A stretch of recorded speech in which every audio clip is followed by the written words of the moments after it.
నిమిషమైన నిన్ను విడిపోక నిలిచిపోనా నా శశిరేఖ పగడమంటి పెదవి పైన చదువ చిరునవ్వుగా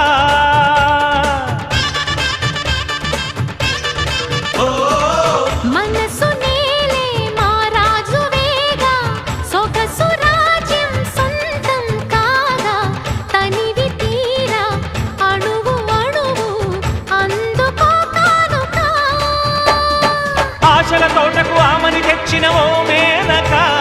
ప్రతి ఒక్కరే కాపుని పున్నమి కావాలిగా కన్నెనాగై నన్ను నువ్వల్లు